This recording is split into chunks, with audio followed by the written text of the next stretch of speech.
Yeah, I'm pretty excited. One, I can't wait for the Golden Eagle, and two, I can't wait to go back to Royal Ascot and have a live chance. The strategic partnership between David Simcock and Ciaran Maher, I think the bloodstock world is going to look back and they're going to be pioneers.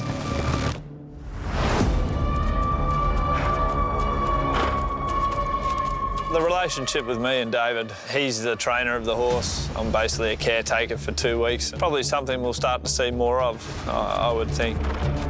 Buying Light Infantry was a tricky deal, and I'm Ciaran Maher's bloodstock manager. We were looking at horses with the Golden Eagle. This horse got thrown up to us. I went to David Simcock's yard in Newmarket, and as soon as I seen him, I just loved the shape of him, a little bit lighter style of horse. I sort of likened him a little bit to Itatsu. We bought him at a similar stage. You know, you can see he's very athletic. He's obviously been in work a long time, and they're very easy to train, those horses. I rang Richard Brown, who manages the ownership group, the Never Say Die Syndicate. They want to take money off the table, but they really don't want to lose the horse, because to find a horse like him, they don't come around all too often. He basically told me, the horse is not for sale, a horse like this, etc., unless you want to get creative, which I did. So we purchased 50% of the horse.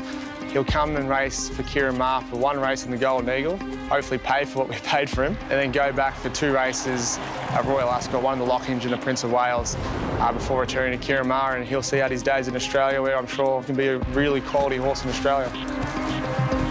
He was expensive, but you can't buy those high-quality colts at that age in Europe. You know, they're just not for sale. And after his last start, you could sell him for more than what we paid for him.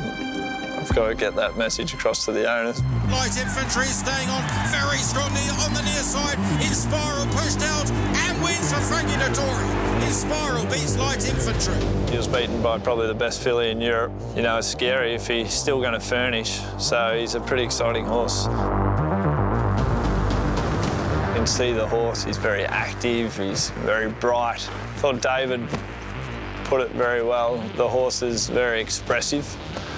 If he's not expressive, he said, we should be concerned. So he couldn't be happy with the way he travelled.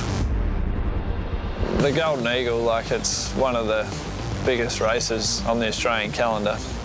It's interesting to see that trainers from all around the world are looking at it.